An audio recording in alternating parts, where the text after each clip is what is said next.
अशुभ जन्म का जो टाइमिंग होता है, अशुभ जन्म वेला, अच्छा। चैप्टर नंबर 88 पराशर और शास्त्र, उसमें 20-21 पॉइंट है जो पराशर जी हाईलाइट करते हैं। अच्छा। उसमें से एक पॉइंट था अमावस्या का, कि कोई अगर उन डेट्स में पैदा हुआ है तो मैं पहले ही देख पाऊँ। अच्छा, कि ये ग्रहण पोस्टमार्टम करने का क्या फायदा?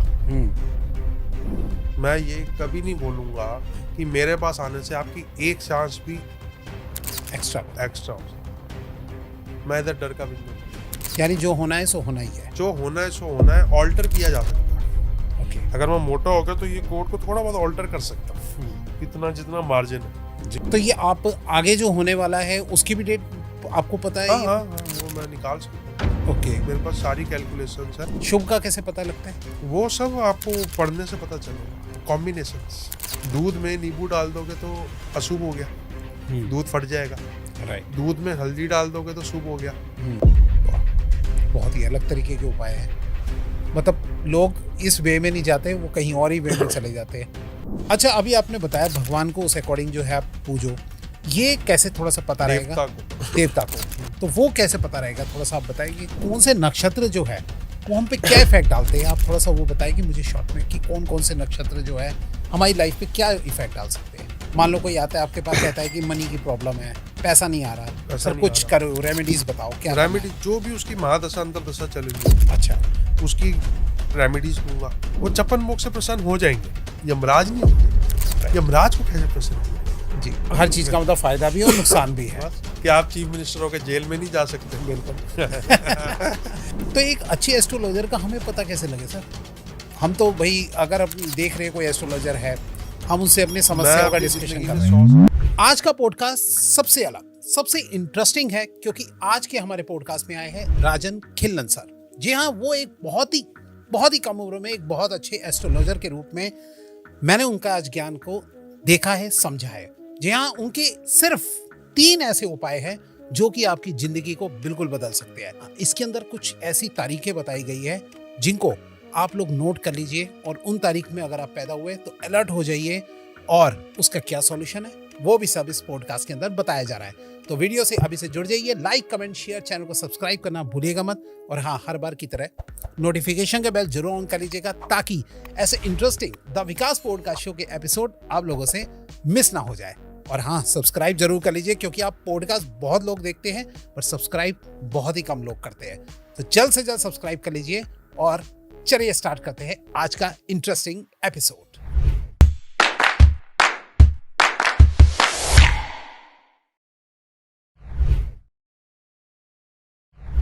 और आज की गेस्ट की इंफॉर्मेशन मैं आपको दे ही चुका हूं, तो मिलते हैं अपने इंटरेस्टिंग टॉपिक के साथ with Rajan sir. Hello sir. नमस्कार, जय श्री राम। जय सिया राम सर, कैसे सर आप? बहुत बढ़िया।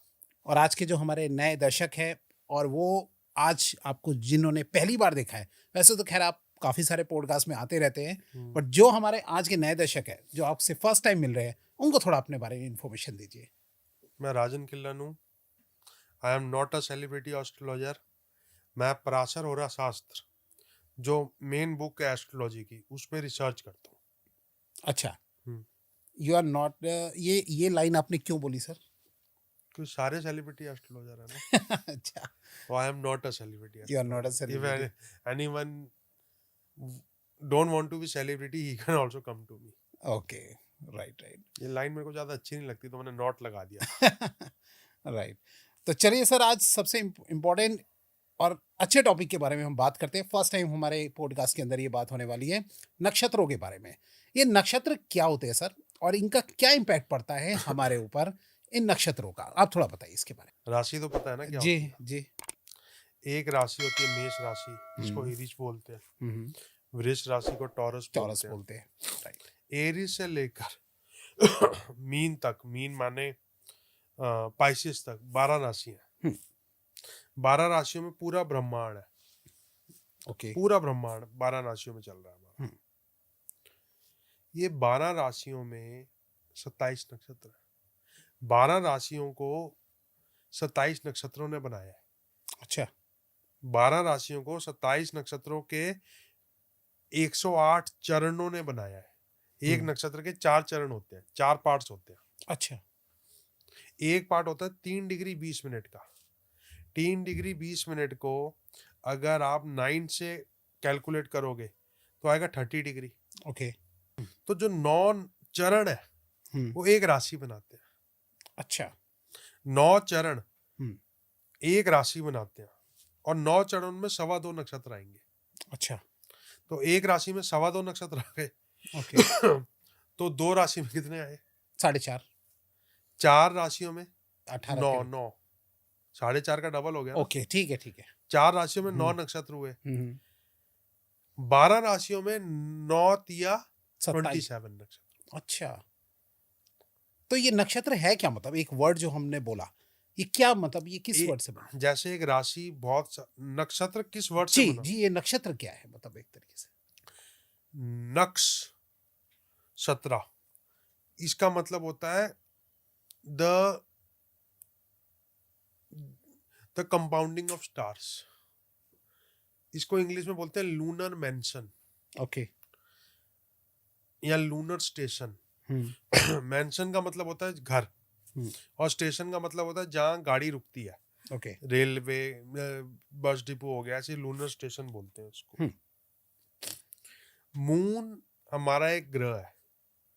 वो मून क्या छोड़ो, सारे हमारे जो ग्रह हैं वो ऑर्बिट करते हैं, सन के अराउंड ऑर्बिट कर रहे हैं। ओके। और ये जो ऑर्बिट है ये राशियों में हो रहा है। राशियों के अंदर क्या है? नक्षत्र। ओके। ये नक्षत्रों में ऑर्बिट हो रहा है। अच्छा। और सारे नक्षत्र मिलके राशियां बना रहे हैं और सारी राशियां मिलके ब्रह्मांड बना रही है। ओके। तो नक्षत्र is a lunar station. Right. अब सवाल एक और पैदा होता है, आप पूछोगे नहीं वो, कि ब्रह्मांड इतना बड़ा है तो सिर्फ 27 नक्षत्र ही है क्या? राइट। नक्षत्र तो और भी हो सकते हैं। नक्षत्र उस सेलेस्टियल बॉडी को कहते हैं जहां से मून, सन, जुपिटर ऑर्बिट कर रहे हैं। ओके। उसके अलावा जो है उनको तारा कहते अच्छा। ओके। हैं। उसके अलावा भी हैं, उनको तारा कहते हैं। तो जो जितने ये तारे दिख रहे हैं, हाँ, ये सब एक तरीके नक्षत्र से रिलेटेड वो हो? सब नक्षत्र है। Okay. Constellations. Okay. And constellations are many. There are 88 constellations, लेकिन नक्षत्र उसमें से 27 है। अच्छा। तो 88 लूनर मेंशंस नहीं है, लूनर मेंशंस 27 है। ओके। कॉन्स्टलेशंस 88 है। 88 है। ओके। तो जहां पे मून ऑर्बिट कर रहा है, जिस रोड से मून निकल रहा है उसको नक्षत्र कहा जा रहा है। ओके। जिस रोड से मून नहीं निकल रहा उसको कॉन्स्टलेशन कहा जा रहा है राइट। या उसको तारा कहा जा रहा है। अच्छा। ओके। तो आज ये समझ में आ रहा है कि ये जो बोला जाता था ये एस्ट्रोलॉजी साइंस, ये साइंस से रिलेटेड है। तो साइंस में हमने ये चीज़ें भी थोड़ी बहुत रीड करी है, पढ़ी है, तो आई थिंक ये उससे रिलेटेड ही जा रही है सब चीज़ें। सब रिलेटेड होगा। इनका जो नक्षत्रों का इफेक्ट है वो हमारी लाइफ में कैसे पड़ता है, थोड़ा आप बताइए इसका किस तरीके से पड़ता है? हर नक्षत्र के ना अपने देवता है। हर नक्षत्र की अपनी कहानी है, पौराणिक कहानी। हर नक्षत्र के अपने देवता है। हर नक्षत्र के अपनी शेप है। हर नक्षत्र को बनने में एक ब्राइट स्टार्स लगते हैं। मतलब जैसे कुछ नक्षत्र हैं जिसमें एक ही ब्राइट स्टार है। ओके। कुछ नक्षत्र हैं जिसमें 100 हजारों ब्राइट स्टार्स है। शतभिषा नक्षत्र है, उसमें 100 से ज्यादा ब्राइट स्टार्स है। ओके। स्वाति में, चित्रा में एक एक ब्राइट स्टार है सिर्फ। Only one. Only one. Okay. तो ये सारी चीजें इंसान के कैरेक्टरिस्टिक्स में आ जाती है। अच्छा। मान लो जिसमें एक ही ब्राइट स्टार है उसका एक ही जगह फोकस है। हम्म। जिसमें 100 ब्राइट स्टार है वो कंफ्यूज हो सकता है। अच्छा अच्छा। जो बड़ा नक्षत्र है, छोटा नक्षत्र है, ऊपर जाता हुआ नक्षत्र है, नीचे आता हुआ नक्षत्र है, अच्छा, ये सब भी होता है? ये सब भी होता है। ओके। क्या इनका इफेक्ट होता है अगर ऊपर हो रहा है, नीचे हो रहा है? जितने नक्षत्र के तारे ऊपर जाते हुए नजर आ रहे हैं, स्लैंटिंग में असेंडिंग नजर आ रहे हैं, उन नक्षत्रों में वो काम करने अच्छे हैं जो जमीन से ऊपर वाले काम है। अच्छा। रॉकेट लॉन्च करना, ओके। प्लेन उड़ाना। प्लेन उड़ाना, हाँ। हाई राइज बिल्डिंग की नींव खोदना और उसको स्टार्ट करना। ओके। लेकिन जो नीचे जाते हुए नक्षत्र हैं उसमें अंडर वाटर काम करना, ओके। इन्वेस्टिगेशन करना, हम्म। खेती के लिए बीज बोना, ये मुहूर्त में बड़ा काम आता है। सही कह रहे हैं आप। तो ये नक्षत्रों का पता कैसे लगता है कि किसकी लाइफ में कौन सा नक्षत्र चल रहा है? मून ऑर्बिट कर रहा है, हम्म। आपको सबको पता है मून किसी ना किसी राशि में होगा, हाँ, राइट। जिसको मून साइन बोलते हैं। हम्म। ऐसे ही मून नक्षत्र होता है। अच्छा। सन साइन होता है, वैसे ही सन नक्षत्र होता है। हम्म। असेंडेंट साइन होता है, वैसे असेंडेंट नक्षत्र नक्षत्र होता होता है। है। ओके। सूक्ष्म है ना, सूक्ष्म हम्म। राशि इतनी बड़ी 30 डिग्री की, ठीक है। 30 डिग्री में 9 चरण, 9 चरण में 2.25 नक्षत्र, हम्म। तो एक नक्षत्र के 4 चरण, और जितना मर्जी सूक्ष्म कर लो। हम्म। तो ये नक्षत्रों का जो इम्पैक्ट है, ये अगर हम एक नॉर्मल इंसान है तो हमें क्या एस्ट्रोलॉजर के पास जाके ही पता लग सकते हैं कि क्या नक्षत्रों का हम पे कैसे इम्पैक्ट पड़ता है, कि हमारे लिए क्या बेस्ट है, क्या अच्छा है? देखो, एस्ट्रोलॉजर होना कोई बहुत बड़ी बात नहीं है। एस्ट्रोलॉजर, जैसे मान लो किसी को फीवर है, आपको ही पता है, मेरे को भी पता है, ये कैमरे वाले भाई को भी पता है हम्म। कि किसी को फीवर है तो डोलो खिला दो। हाँ, राइट। सबको पता है, ये केमिस्ट को भी पता है। हम्म। लेकिन किसी को कोई ऐसी डिजीज है जो कि समझ नहीं आ रही, हम्म। साइनस है मान लो, राइट। या पेट में दर्द हो रही है, तो तो फिर वो एक्सपर्ट के पास जाएगा। हम्म। डॉक्टर को भी नहीं समझ आ रही, वो हायर डॉक्टर के पास भेजेगा, वो सबसे बड़े डॉक्टर के पास भेज देगा। हम्म। ऐसी एस्ट्रोलॉजी में ओके। मैं कहता था कि टैरो मुझे समझ नहीं आती, हम्म। मैंने टैरो को समझा। अच्छा। टैरो अगर आपने कोई क्वेश्चन पूछा उसका आंसर देने के लिए ठीक है हम्म। और अच्छी साइंस है। अब मैंने पूछा कि ये मेरा पॉडकास्ट कैसे जाएगा, ठीक है। बंदे ने टैरो खोला, उन्हें कार्ड निकाला, उन्होंने कहा बड़ा अच्छा कार्ड आया है, जो भी नाम होते हैं उनके, ठीक है। मतलब मेरे को अभी पढ़ाई नहीं की मैंने, हम्म। जो भी नाम होते हैं अच्छा, अच्छा जाएगा पॉडकास्ट। हाँ। और पॉडकास्ट अच्छा चला गया। फिर मैंने बोला आज का दिन कैसा जाएगा, उन्होंने बता दिया। उन्होंने टैरो को बता दिया। हम्म। टैरो ठीक था, हम्म। न्यूमरोलॉजी भी ठीक है, अनटिल एंड अनलेस वो करेक्टरिस्टिक्स बता रहा है। हम्म। मैं 3 नंबर हूँ, 21 मार्च का मेरा जन्म है, तो 3 नंबर वाले थोड़े से मोटे होते हैं, अच्छा। ज्ञान के वो होते हैं, वो करेक्टरिस्टिक्स पॉइंट ऑफ व्यू से ठीक है। अच्छा। लेकिन न्यूमरोलॉजी प्रिडिक्शन नहीं कर सकती, या कोई बहुत हैवी प्रिडिक्शन नहीं कर सकती, और टैरो 1-2 दिन के लिए बता सकता है आपको चीज, अच्छा। टाइम लिमिट है उसकी। हम्म। तभी उसमें कहा जाता है कि करंट फीलिंग्स पे ज्यादा काम करता है वो। वो हाँ, हम्म। मैं पूछूं क्या मैं 20 साल बाद कोई काम करना चाहता हूँ, करूँ नहीं, वो नहीं उसका नहीं करेगा। बता पाएगा। Very short term. Hmm. Astrology infinite है, इन्फिनाइट से भी ऊपर है। ओके। जो पहला वेद है लिखा गया है ना, वो लिखा गया है ऋग्वेद। हम्म। लोग कहते हैं उसके बारे में, वो किसने लिखा है वेदों को, हम्म। किसी को नहीं पता। हम्म। तो मैं भी मानता हूँ कि ऋग्वेद किसने लिखा है ये किसी को नहीं पता होगा। ओके। हाँ, लेकिन ये कंफर्म है मैंने ऋग्वेद पढ़ा है, आपने पढ़ा है मैंने ऋग्वेद? पढ़ा है। अच्छा। एक्सपर्ट नहीं कह सकता उन लोगों को ऋग्वेद का, हम्म। लेकिन मैंने ऋग्वेद पढ़ा है। ओके। उसमें महाभारत के जो क्लैन की स्टार्टिंग हुई है किंग प्रतापी से, अच्छा। जो कि शांतनु के फादर थे, हम्म।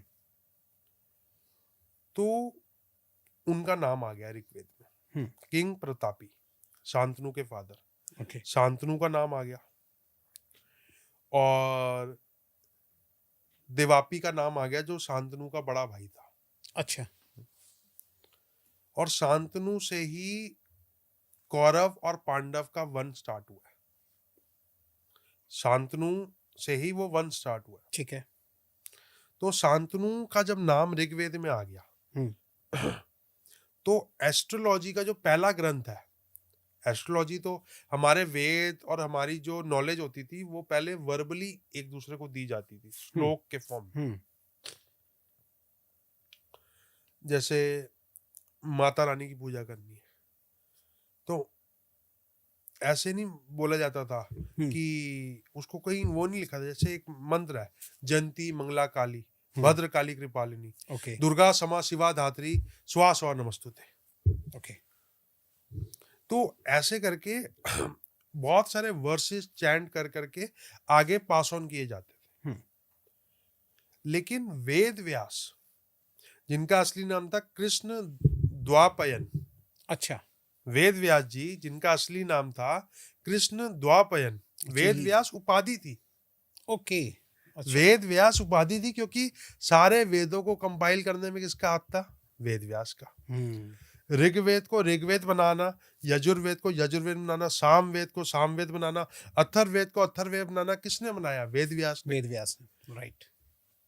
तभी तो उनका नाम वेद व्यास लिखा गया। उन्होंने अच्छा वो कंपाइलेशन एक तरीके किया, से उपाधि थी उनकी। उपाधि थी। ओके शांतनु जी की जो वाइफ थी माता सत्यवती, अच्छा वो उनकी वाइफ बाद में बनी। हम्म। और आपको मैंने बताया ऋग्वेद में शांतनु जी का नाम आया था। हाँ जी ऋग्वेद के भी 4 बुक्स के 4 चरण है। ओके मतलब पार्ट 1, पार्ट 2, पार्ट 3, पार्ट 4 में था। ओके हाँ जी। तो ऋग्वेद में जहाँ पे शांतनु जी का नाम आया, उनके फादर का नाम आया, उसमें शांतनु जी की वाइफ का नाम भी आया, माता सत्यवती का। अच्छा माता सत्यवती वेद व्यास जी की भी माता है, अच्छा लेकिन उनके फादर हैं ऋषि पराशर।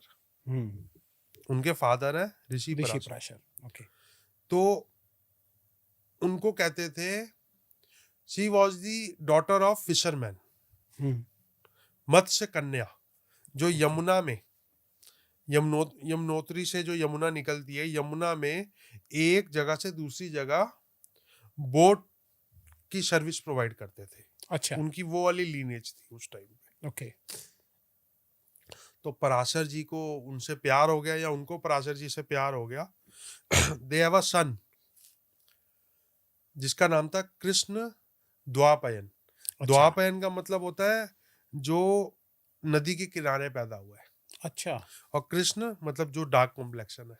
अच्छा अच्छा तो कृष्ण द्वापयन। वेद व्यास उनको उपाधि मिली थी जब उन्होंने पढ़ाई करनी शुरू की थी। वो बच्चे को पराशर जी ले गए थे, और शी शी डिमांडेड ऋषि पराशर कि ये एकदम प्योर एंड पायस रहे।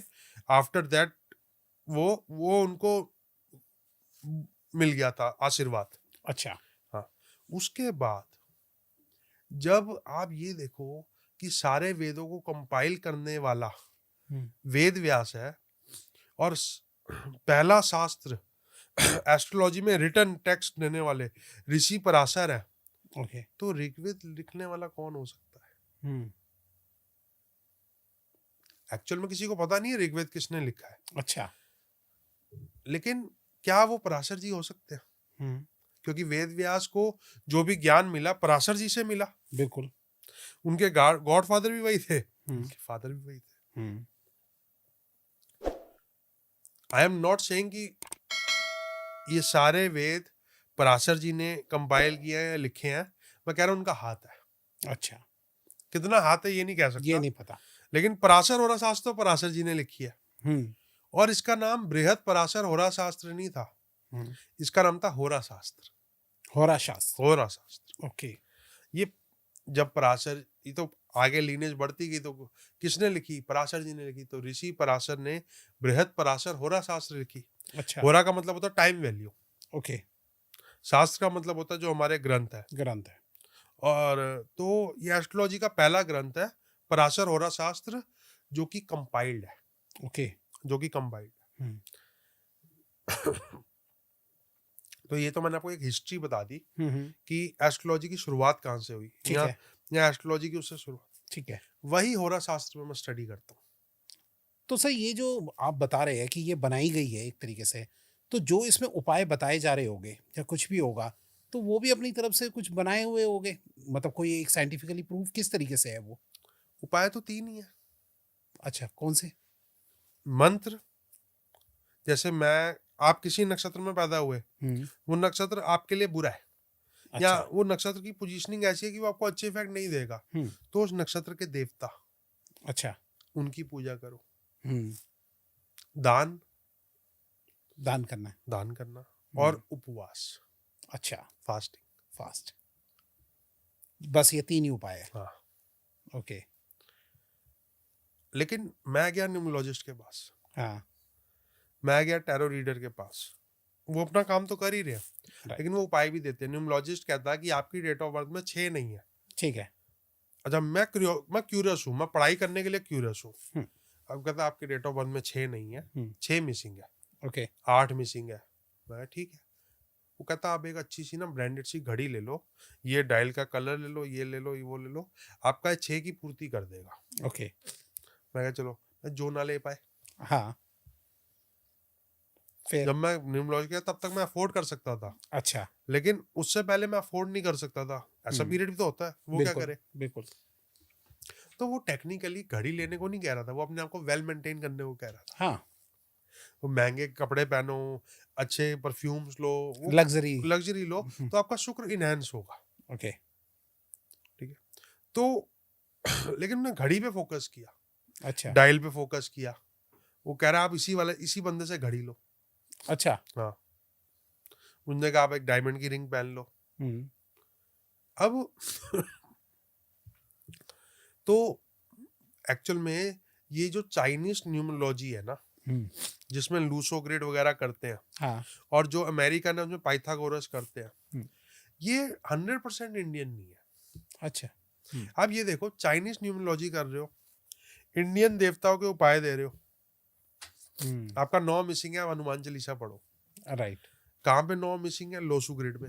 अच्छा, जो लोग लोसू ग्रिड कर रहे हैं, हाँ, क्या वो 9 नंबर को हनुमान जी मान रहे हैं? नहीं, आपने मर्ज कर दी चीजें।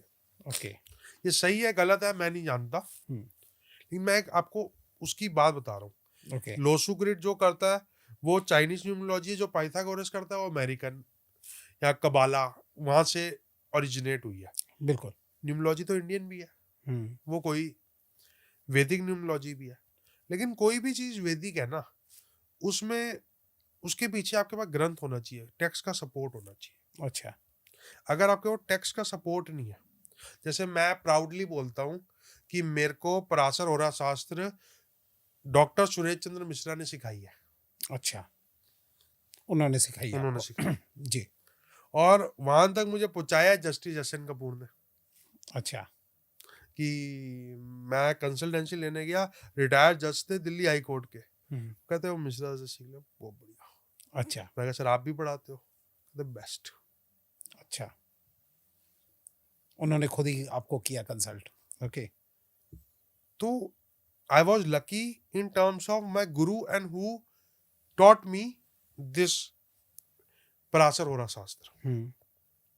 जब मैं पढ़ रहा था तो मेरी क्लास में और भी बच्चे थे, तो सब पढ़ रहे हैं, अच्छी तरह से पढ़ रहे हैं। ओके, जब से ये नेट कल्चर आया, तब से मुझे समझ आई कि हम तो बहुत कम लोगों में से जिन्होंने पराशर होरा शास्त्र पढ़ी है या समझी है या उसको इम्प्लीमेंट करना जानते हैं। राइट, बाकी और किसी को तो आती ही नहीं। आप देखो, सारे या तो वास्तु कर रहे हैं, या न्यूमरोलॉजी कर रहे हैं, या टैरो कर रहे हैं। होरा शास्त्र पे कौन बात कर रहा है? मैं तो खुद आपके मुंह से भी फर्स्ट टाइम सुना है औरा शास्त्र। होरा शास्त्र, होरा होरा शास्त्र, शास्त्र, ओके, पराशर होरा शास्त्र, पराशर, कोई बात ही नहीं कर रहा। अब पराशर होरा शास्त्र सिर्फ एक ग्रंथ नहीं है एस्ट्रोलॉजी का, ओके, वो पहला ग्रंथ है एस्ट्रोलॉजी का। उसके अलावा भी कुछ ग्रंथ हैं, जैसे सारावली है, अच्छा, ये पराशर होरा शास्त्र के बाद लिखा गया था। अच्छा, जैमिनी सूत्रम है, बृहद जातक है, ओके, जातक परिजात है, उत्तरा काल अमृत है, पूर्वा काल अमृत है, ये कालिदास ने लिखे थे, अच्छा, द ग्रेट कालिदास। ठीक है। लघु पराशरी है, अच्छा, वरामीर ऋषि सुना है, जिन्होंने पंचांग का कैलेंडर दिया है हमें। अच्छा, वरामीर ओके, विक्रमादित्य जी के सबसे बड़े पंडित थे, अच्छा, एस्ट्रोनॉमर भी थे। उन्होंने बुक लिखी थी बृहद संहिता। अच्छा, हाँ, और एक उन्होंने लिखी थी बृहद जातकम, ओके, और षष्ठ पंचाशिका लिखी थी वरामीर के बेटे ने। तो बहुत सारी ऐसी बुक्स हैं। फल दीपिका है, अच्छा, जातक परिजात में बता चुका हूँ, सर्वात चिंतामणि है, तो जातक अलंकार है, जो कि लिखी गई हैं एस्ट्रोलॉजी के ऊपर, ओके। जिनको ग्रंथ की कैटेगरी में डाला गया है। अच्छा। मैं ये पूछता हूँ, किसने बुक्स पढ़ी है? तो बहुत ही कम लोग हो गए। जितने लोग यहाँ पे बैठते हैं, हम्म।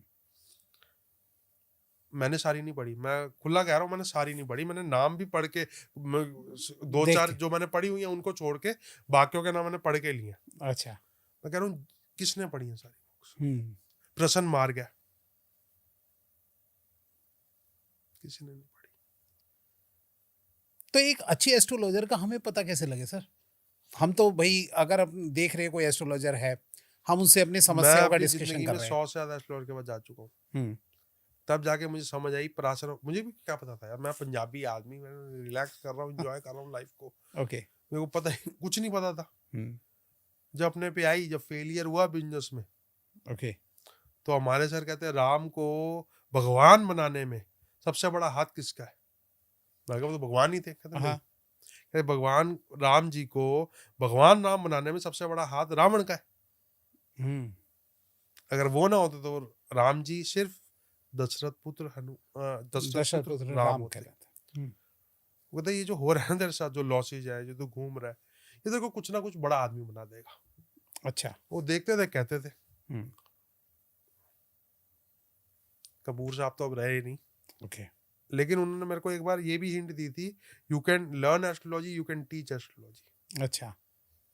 तो सर आपके पास कोई समस्या लेके आता है, आप सॉल्यूशन कैसे देते हैं फिर? गाइडेंस देता हूँ ना। ओके। कैसे गाइडेंस, किस तरीके से? मान लो कोई आता है आपके पास, कहता है कि मनी की प्रॉब्लम है, पैसा नहीं आ रहा, पैसा सर नहीं आ कुछ रहा, करो, रेमेडीज बताओ क्या करना रेमेडी है? जो भी उसकी महादशा अंतरदशा चल रही होगी, अच्छा। उसकी रेमेडीज दूंगा, उसकी कुंडली देखते हैं आप? उसकी कुंडली देख के। ओके। जो उसके नेगेटिव फैक्टर्स है हम्म। उनको बोलूंगा वो चीजें ना कर, हम्म। जो उसके पॉजिटिव फैक्टर्स है उनको इनहेंस करूंगा, ओके। जो उसकी कुंडली में गलत चीजें लिखी होंगी उनको रोकने की कोशिश करूंगा। हम्म। मैंने एक ट्रक ड्राइवर को कंसल्ट किया था अच्छा। 2020 में, कोविड के टाइम। वो उस टाइम कनाडा में था, अच्छा। अब वो नहीं है। ओ। अच्छा। लेकिन मुझे कंसल्टेंसी भी याद नहीं है उसकी। हम्म। लेकिन उसके भाई का मुझे फोन आया था कि आपके कहने के बाद उसने कनाडा में अपना इंश्योरेंस डबल करा लिया था। अच्छा। ओके। यानी कि होने वाली घटना को रोक नहीं सकती एस्ट्रोलॉजी? मैंने फिर मुझे ध्यान आया, मैंने उसको क्या बोला था, अच्छा। तो मैंने उसको यही बोला था अपने आप को प्रोटेक्ट करता रहे। अगर तू कहीं जा रहा है तो अपना इंश्योरेंस करा ले, अपनी गाड़ी का इंश्योरेंस करा ले, अपने ओके। बीवी बच्चों के नाम एफडी करा, मतलब मैंने इस टाइप की चीजें बोली थी। हम्म। मैं उसको कोई अच्छे सपने नहीं दिखाए थे। हम्म। तो आपको उसकी कुंडली देख के पता लग गया था कि कोई उस पे खतरा होने वाला है? बहुत अच्छी कुंडली नहीं लग रही थी। हम्म। एक ना पराशर वाला शास्त्र में बड़ी अच्छा चैप्टर है, हम्म। वो चैप्टर का नाम ही है अशुभ फल अध्याय, अच्छा। अशुभ जन्म अध्याय। अच्छा, क्या मतलब हुआ इसका? अशुभ जन्म का जो टाइमिंग होता है, ओके। अशुभ जन्म वेला। अच्छा। चैप्टर नंबर 88 पराशर और शास्त्र। हम्म। उसमें 20-21 पॉइंट है जो पराशर जी हाईलाइट करते अच्छा। हैं। उसमें से एक पॉइंट था अमावस्या का, अच्छा। अमावस्या उसकी थी। ओके। उसमें से एक पॉइंट था ग्रहण का, हम्म। ग्रहण उसका था। हम्म। उसमें से उसका पॉइंट था बुरे योग और बुरे करण का, वो उसका था। ओके। उसके बाद हाँ, तो ये 4-5 पॉइंट जो अशुभ वेला के 20 पॉइंट में से 4-5 पॉइंट उसके लग गए। हम्म। तो मैं ये तो क्या नहीं बोल पाया कि तेरी डेथ हो जाएगी, बड़ी ऑब्वियस सी बात है। मैंने उसको कहा पेट का ख्याल रख, हार्ट का ख्याल रख, अपना जो सब बोला। ओके। लेकिन इतना समझ आ गया था ये कुंडली की नींव कमजोर है, अच्छा। बंदे की इम्यूनिटी बहुत कमजोर है, हम्म। कुंडली की इम्यूनिटी बहुत कमजोर है, इतना समझ आ गया था। ओके। तो क्या इससे आप कुछ मतलब इंसान जो है अपनी लाइफ को थोड़ा सा सेव नहीं कर सकता, आगे नहीं बढ़ा देखो, सकता? मैं डर का बिजनेस नहीं करता। हम्म। मैं ये कभी नहीं बोलूंगा कि मेरे पास आने से आपकी एक सांस भी एक्स्ट्रा। एक्स्ट्रा हो सकती। मैं इधर डर का बिजनेस नहीं करता। हम्म।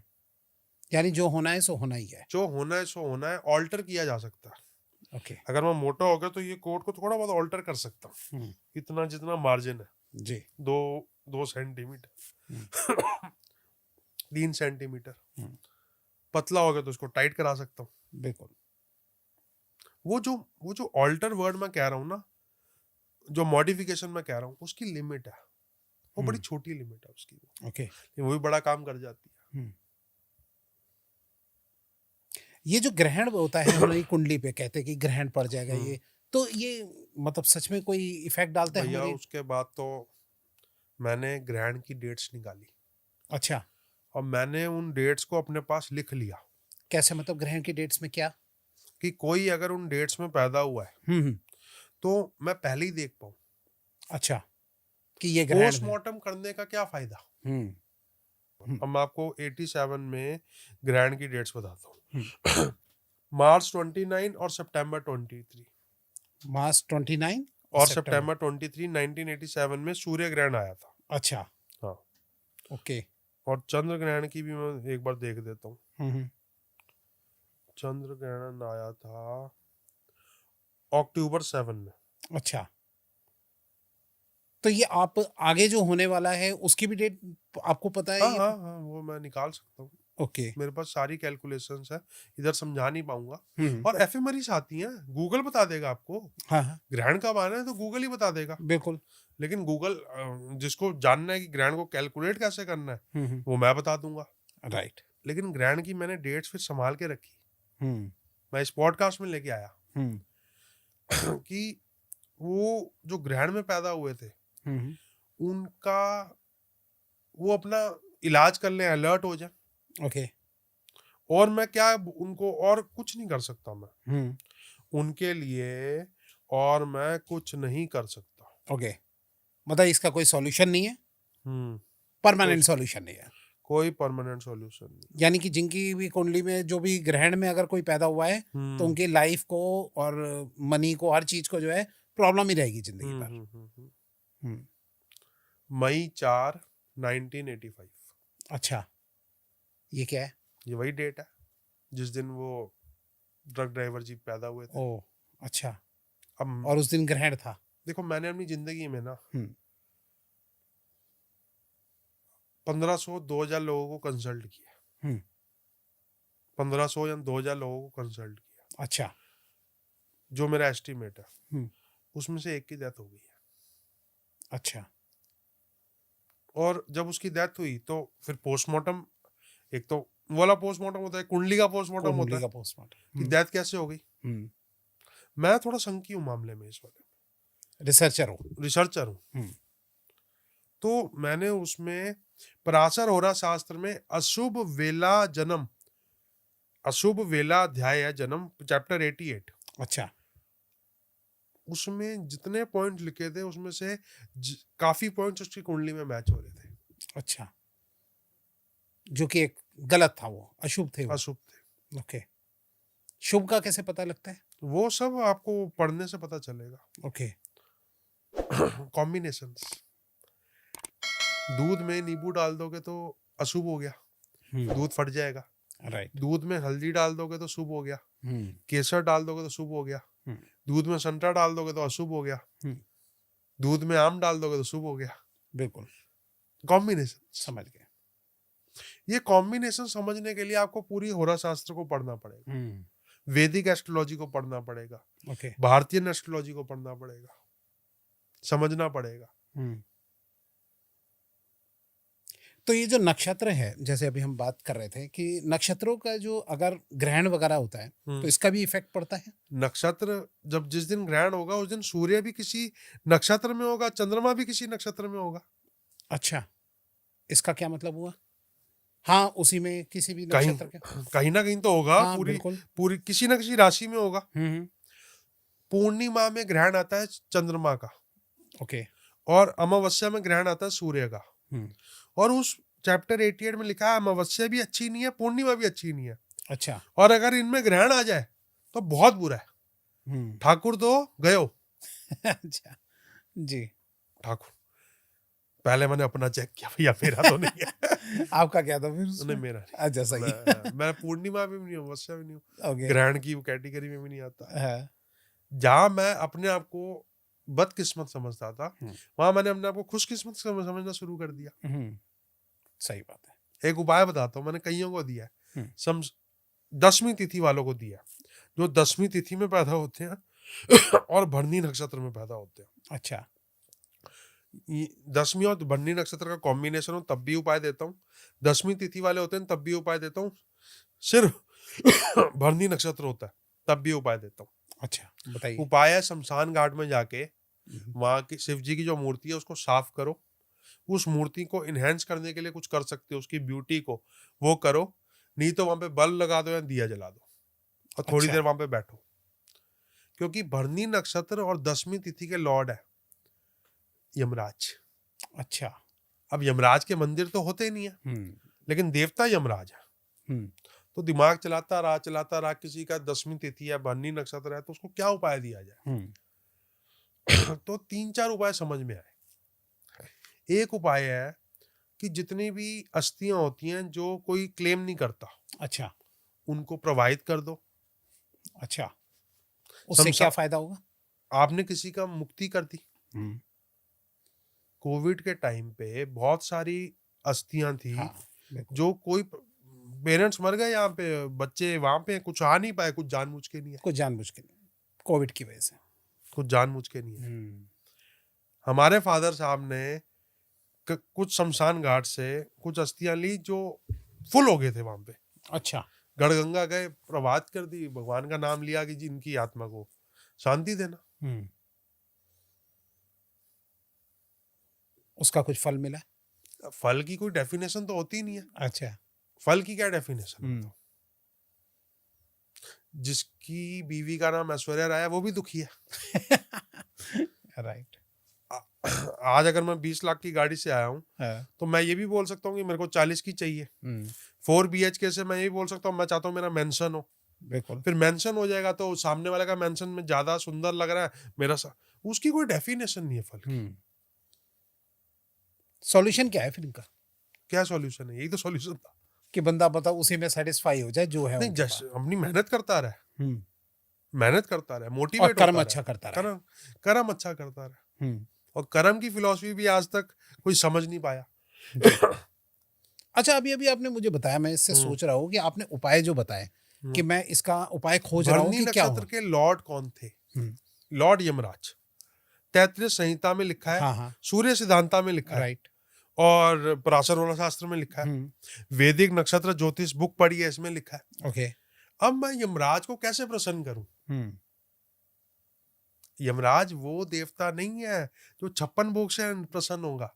56 भोग से जो प्रसन्न होगा सब जानते हैं। हमारे गणपति भगवान जी, गणपति जी हो गए, कृष्ण जी हो गए जी, वो 56 भोग से प्रसन्न हो जाएंगे। यमराज नहीं होंगे। यमराज को कैसे प्रसन्न किया जाए? जी, तो ये एक उपाय निकला मेरे। तो आपने इसको किसी पे अप्लाई करा उपायों को अपने? हाँ, जो क्लाइंट से उपाय फायदा पहुंचा उनको? फायदा पहुंचा। मैं टेस्टिमोनियल्स भी नहीं देता। अच्छा। मेरी पॉलिसी है 0 टेस्टिमोनियल। अच्छा। अगर आप मेरे क्लाइंट हो, आपकी मेरी कोई बात हुई है, वो उसी कमरे में बात हुई, उसी कमरे में where you it there you keep the leftover. But sir आपकी जो नॉलेज है, आपके जो उपाय है वो लोगों तक भी तो पहुंचने चाहिए, तो देना चाहिए आपको टेस्टिमोनियल। आई थिंक नहीं टेस्टिमोनियल नहीं दूंगा। नहीं। ओके। अच्छा, जो अभी दर्शक हमारे देख रहे हैं, अब उनके पास तो जो भी कुंडली रखी होगी, जो भी आप बताएंगे, यहाँ से उनको क्या फायदा पहुंच सकता है उसमें थोड़ा आप बताइए। मैं तो ये बोलूंगा, हम तो यहाँ से अपने पॉडकास्ट में सॉल्यूशंस देते हैं लोगों को। सॉल्यूशंस देते हैं जी। आप किसी ना किसी नक्षत्र में पैदा हो, किसी ना किसी तिथि में पैदा हो, राइट, किसी ना किसी वार में पैदा हो, इनके उपाय कर लो। आप कभी भी कोई भी कुंडली खोलोगे ना, जो प्रिंटेड कुंडली होती है, ठीक है, उसमें पहला जो पेज होता है ना, उसमें पंचांग लिखा होता है। जिस दिन आप पैदा हुए हो उस दिन का पंचांग लिखा होता है, उस समय का पंचांग लिखा होता है। अच्छा। उसमें तिथि होगी, अश्विनी, प्रतिपदा, द्वितीया, तृतीया, चतुर्थी, पंचमी, षष्ठी, सप्तमी, अष्टमी, नवमी, दशमी, एकादशी, द्वादशी, त्रयोदशी, चतुर्दशी, पूर्णिमा, और फिर घटते हुए की भी यही तिथियां। हर तिथि के लॉर्ड है। ओके। तृतीया गौरी माता, द्वितीया ब्रह्मा जी, चतुर्थी गणेश जी, पंचमी नाग देवता, षष्ठी कार्तिकेय जी। उनके उपाय आपको पता चल गए। जहां पे शिव परिवार का कोई मेंबर आ जाता है, मैं तो शिवलिंग भेज देता हूँ। अच्छा। सारे हो गए ना। मान लो किसी की चतुर्थी तिथि है, मेरी चतुर्थी तिथि है, ठीक है। शिवलिंग में जाओ, भोग लगाओ और बांट दो। अच्छा, दान करो। चतुर्थी तिथि में लड्डू लो, बांट दो। गरीबों को, किसी को भी। अमीरों को बांट दो। अच्छा, बट मेरी थोड़ी सी सोच ये है कि जो अपना आप दान दो। ऑस्ट्रेलिया में हो, लंदन में हो, फिर गरीब नहीं हाँ, मिलेंगे ना, फिर अमीरों को बांट दो। अच्छा। हर बंदा नोएडा में नहीं है, जी। मतलब एज पर दी वो किसी के विघ्न हरने की कोशिश करो। क्या है गणेश जी का नाम? विघ्नहर्ता। किसी के विघ्न हरने की कोशिश करो, हम्म। किसी की मदद आने की कोशिश करो। राइट। एक पॉइंट हो गया। आप देवता पकड़ लो। नवमी तिथि है, दुर्गा माता, ओके। उनके मंत्र है, दुर्गा सप्तशती पढ़ लो। किसी कन्या की शादी करा दो, कन्याओं की रिस्पेक्ट करो। वाह, बहुत ही अलग तरीके के उपाय हैं। मतलब लोग इस वे में नहीं जाते, वो कहीं और ही वे में। एस्ट्रोलॉजी शुरू कर दी। अच्छा, ओके। अच्छा, अभी आपने बताया भगवान को उस अकॉर्डिंग जो है आप पूजो, ये कैसे थोड़ा सा पता रहेगा? देवता को। देवता को। तो वो कैसे पता रहेगा, थोड़ा सा आप बताइए। 27 नक्षत्र है, हर नक्षत्र के देवता है। ये देवता का हर किसी को नहीं पता होता ना, जैसे हम यहाँ से आज आप बता रहे हैं अभी, तो थोड़ा थोड़ा पता लग रहा है। आप मेरी इंस्टाग्राम देख लो, मेरी कोई भी वीडियो देख लो, उसमें मैंने नक्षत्र के देवता, उनके कैरेक्टरिस्टिक्स बताई हुई है। अच्छा। नहीं तो गूगल में भी नक्षत्र के देवता गूगल करोगे तो गलत नहीं आएंगे। अच्छा, हाँ, वो भी एक तरीके से ही रहेंगे। ट्रस्टेड सोर्स से करोगे तो गलत नहीं आएंगे। अच्छा, आप ये कितना % मानते हैं कि जब किसी इंसान को शादी करनी चाहिए तो कुंडली को देख के जो है वो शादी करता है कि भाई ये 100% करेक्ट है? अभी क्या बोला, दूध में अगर नींबू डल जाएगा, मैं मान लो मैं पार्टी एनिमल हूँ, ओके, और मेरी शादी उससे हो जाती है, सुबह 6 बजे उठती है और भक्त है। अच्छा। वो लड़की तो अच्छी है, हाँ। लेकिन क्या हमारी शादी चलेगी? नहीं। यही बेस था मांगलिक से, मांगलिक की शादी कराने का। राइट। अच्छा, इसलिए जो कराते हैं। यही तो बेस था। ओके। ऋषि जैमिनी जो वेद व्यास के स्टूडेंट थे। ओके। वेद व्यास के फादर पराशर, वेद व्यास के स्टूडेंट जैमिनी। जैमिनी। अच्छा। लोग कहते हैं पराशर की एस्ट्रोलॉजी अलग है, जैमिनी की अलग है। तो अलग कैसे नहीं है, मैंने बता दिया। Right. Never question the teacher. And here I am talking about the father of the principal. Right. Right. लोग कहते हैं कि जैमिनी एस्ट्रोलॉजी अलग है। इसका मैंने जवाब दिया है। जी जी। जैमिनी शिष्य थे वेद व्यास के। अच्छा, कुछ लोग कहते हैं कि एस्ट्रोलॉजी के भी कई पार्ट होते हैं। Father is only one. Gangotri एक है। जब गंगा ग्लेशियर एक है, वहां से गंगोत्री भी निकली, वहां से यमुनोत्री भी निकली। ओके। और वहां से और भी नदियां निकली होंगी जो बीच में ही खत्म हो जाती होंगी या कुछ। ग्लेशियर एक है। राइट। एस्ट्रोलॉजी का ग्लेशियर का नाम है बृहद पराशर होरा शास्त्र। ओके। सारे वेदों के ग्लेशियर का नाम है बृहद वो पराशर ऋषि। अच्छा, क्योंकि पराशर ऋषि was the father of Ved Vyas ना। ओके। और वहीं से सारे एस्ट्रोलॉजी, वहीं से सारा शुरू हुआ। तो I am talking about the glacier. Okay, सीधा आपने वहीं वार किया है। मुझे पता चला ना। अब लाल किताब वो कहते हैं कि पंडित रूपचंद जोशी जी ने लिखी जी। उसमें उपाय कैप पहन लो, बेल्ट पहन लो। और 1930s में 40s में जब लाल किताब लिखी गई तो कौन बेल्ट पहन रहा था, कैप पहन रहा था? और सिर्फ उपाय लिखे। नक्षत्रों के बारे में कुछ नहीं लिखा, राइट। राशियों के बारे में कुछ नहीं लिखा, सिर्फ उपाय लिखे जी। कोई रिसर्च करने लायक नहीं है। अच्छा, मैं थोड़ा सा चलते हुए ये आपसे पूछना चाहूंगा कि कौन से नक्षत्र जो है वो हम पे क्या इफेक्ट डालते हैं? आप थोड़ा सा वो बताएं कि मुझे शॉर्ट में, कि कौन कौन से नक्षत्र जो है हमारी लाइफ पे क्या इफेक्ट डाल सकते हैं? हर नक्षत्र की ना कैरेक्टरिस्टिक्स होती हैं। वो अच्छी भी हो सकती हैं, बुरी भी हो सकती है। जी। आज एक नक्षत्र का एग्जांपल लेते हैं, आद्रा नक्षत्र है। आद्रा नक्षत्र है व्याक तारा, जिसके देवता हैं वीरभद्र। ओके। शिव जी के सारे रुद्र अवतार इसके देवता हैं, सारे के सारे। अच्छा। जिस नक्षत्र के देवता है शिव जी के रुद्र अवतार है, उस आदमी में गुस्सा होगा, होगा ना। बिल्कुल। नक्षत्र का देवता कौन है? शिव जी का रुद्र शिव जी का, अवतार। बिल्कुल। उस आदमी में गुस्सा बहुत है। गुस्सा वो सही के लिए भी हो सकता है। हाँ, राइट। गुस्सा वो हाँ, सही किसी सही सही काम, के लिए भी हो बिल्कुल। सकता है। अब इस आदमी को आप क्या कहोगे जिसमें गुस्सा बहुत है? अब वो एमएनसी में मान लो जॉब कर रहा है, राइट। उसका बॉस कह रहा है कि ऐसा कर दे, थोड़ा मैनिपुलेट कर दे मामले को। उसको मेरे को ये समझाना पड़ता है कि अगर भाई प्रमोशन चाहिए तो तुम एक बाप भी हो, आद्रा नक्षत्र हो बिल्कुल, लेकिन बाप भी हो, तो बिल्कुल। थोड़ी सी बॉस की ईगो मसाज करेगा तभी प्रमोशन मिलेगा, वरना नहीं मिलेगा, ओके। कलपता रहेगा। बिल्कुल, अब बात को समझ रहे हो? इंटर रिलेटेड है। Inter related. मघा नक्षत्र है, मघा नक्षत्र पितरों का है। अगर मेरे पिताजी कह गए थे कि ये, मान लो किसी के छोले भटूरे की दुकान है, पिताजी ने कहा देसी घी में भटूरा बनेगा, यहीं से देसी घी आएगा, यही कॉम्बिनेशन होगा, वो बना रहा है कंपटीशन। वो 250 रुपए का भटूरा बना रहा है, कंपटीशन 100 रुपए का दे रहा है। कंपटीशन घी में तेल भी मिक्स कर रहा है, पाम ऑयल भी मिक्स कर रहा है। अब या तो दुकान बंद कर ले या वो टैक्टिक्स संभालना शुरू करे। राइट। अब मघा नक्षत्र बड़ा अच्छा नक्षत्र है। अच्छा। मघा नक्षत्र बड़ा अच्छा नक्षत्र है। लेकिन मघा नक्षत्र के साथ संडे जब मर्ज हो जाता है, अच्छा, मघा नक्षत्र के साथ जब संडे मर्ज हो जाता है तो ये बड़ा बुरा योग है। अच्छा, रोहिणी नक्षत्र के साथ जब फ्राइडे मर्ज हो जाता है, ये बड़ा बुरा योग है। अच्छा, कृतिका नक्षत्र के साथ जब थर्सडे मर्ज हो जाता है, इन योगों को बोलते हैं यमगंड योग। अच्छा। और ये हमें कुंडली से ही पता लग पाता है। आप किसी डे में पैदा हुए हो, किसी तिथि में पैदा हुए हो, किसी वार में पैदा हुए हो, किसी नक्षत्र में पैदा हो, ठीक है। यमगंड योग बनता है वार और नक्षत्र के कॉम्बिनेशन से। कृतिका और थर्सडे, मघा और संडे, रोहिणी और फ्राइडे। इसमें मघा और रोहिणी नक्षत्र तो ऐसे नक्षत्र हैं जिनकी तारीफ ही होती है सिर्फ। अरे यार इतना बड़ा नक्षत्र रोहिणी नक्षत्र, इसमें तो चंद्रमा उच्च का हो जाता है, या कृतिका में भी चंद्रमा उच्च का हो जाता है। लेकिन अगर यमगंड योग बन गया तो भी ठाकुर गए हो।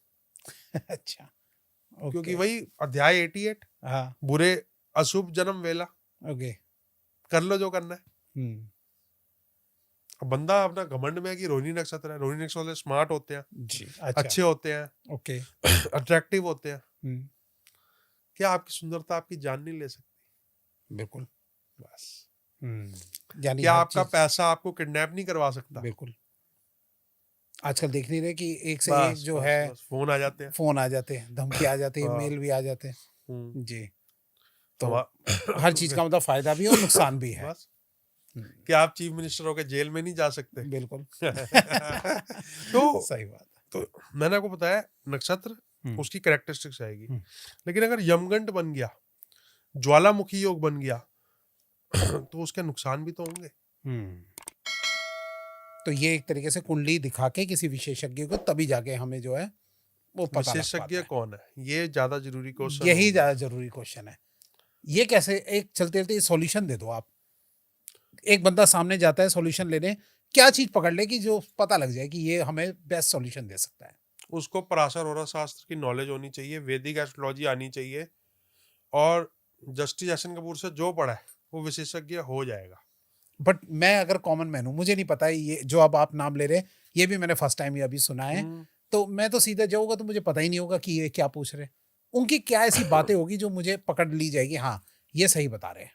अच्छे एस्ट्रोलॉजर्स हैं, ऐसा नहीं अच्छे एस्ट्रोलॉजर्स नहीं है। जी, अच्छे एस्ट्रोलॉजर्स पॉडकास्ट में नहीं है, बहुत कम है। कम है। अच्छे एस्ट्रोलॉजर पॉडकास्ट में नहीं है, बट लेकिन आज अच्छे एस्ट्रोलॉजर है। बट आज आपकी बातों से बहुत ज्ञान मिला सर, बहुत कुछ समझने को मिला जो कि अभी तक सुना नहीं था। जिस हिसाब से आपने, जिस तरीके से आपने बातें बताई, उससे बहुत नॉलेज मिली है सर, और आई थिंक दर्शकों को भी बहुत ही नॉलेज मिली होगी सर। जो भी ग्रहण के दिन पैदा हुआ है, उस पर्टिकुलर घटना से बता रहा हूँ, ठीक है। उसका बुरा वक्त है। हम्म, अब चाहे वो चंद्र ग्रहण है, चाहे वो सूर्य ग्रहण है, ठीक है। उसकी मैं डेट्स लिख के लाया हूँ। हम्म, मैं क्रांति साम्य, जो कि ग्रहण की तरह ही एक बुरा योग होता है, हम्म। उनकी भी डेट्स लिख के लाया हूँ ओके कि अगर कोई इन डेट्स में पैदा हुआ है, एक साल में 2-3 ग्रहण ही आते हैं, ओके। ज्यादा नहीं आते। तो सर क्या ये डेट्स हम यहाँ दिखा दे और लोग भी डर जाएंगे फिर अगर डेट्स दिखा देंगे तो? अगर कोई उन डेट्स में पैदा हुआ है तो शिव जी की पूजा करे, महामृत्युंजय जप करे, ओके। बस उनका मेरे सॉल्यूशन। बस ये एक लौता सॉल्यूशन है। तो क्या हम डेट्स दिखा दे आज हाँ अपने हाँ, मैं बता ही देता हूँ। जी बताइए। तो इस तरह से जी ये सारी डेट है। ये सारी जो डेटें हैं मैं आपको भेज दूंगा। जी। ग्रहण अच्छे नहीं है, और मैंने भी यही सोचा है कि ये जो मैंने ये गूगल से भी मिल जाएंगी डेट्स कि सूर्य ग्रहण कब आए थे किसी पर्टिकुलर ईयर में, चंद्र ग्रहण कब आए थे, जरूरी नहीं मेरे पास आना है जी। लेकिन अगर आपका ग्रहण का जन्म है तो महामृत्युंजय जप या ओम नमो शिवाय का जप बढ़ा दो अपना। ये एक आप कह रहे हो कॉमन उपाय दे दो, तो कॉमन उपाय है। ओके। ऐसे ही क्रांति साम्य होता है। ओके। ऐसे ही बहुत सारी और डेट्स होती हैं जिनमें नेगेटिव इफेक्ट्स आते हैं। ओके। लेकिन ये सबसे नेगेटिव, ये सबसे नेगेटिव है। तो चलिए, बहुत ही आज आपने जो बताया है इसके बहुत फायदे मिले होंगे अब लोगों को। देखो जी, थैंक यू सो मच। आपने कम जी। से कम ये बताया इन लोगों को, और इससे नॉलेज भी आप लोगों को जो है बहुत अच्छी मिली होगी आज के पॉडकास्ट से। और अगर वीडियो अभी से अगर अच्छी लगी हो तो लाइक कमेंट शेयर करना बिल्कुल ना भूलिएगा, और चाहते हो कि दोबारा से सर आए किसी नए टॉपिक पे डिस्कशन करने बताने, तो प्लीज कमेंट करके जरूर बताइएगा। बहुत बहुत सर धन्यवाद। Thank you. जय श्री राम। जय श्री राम सर।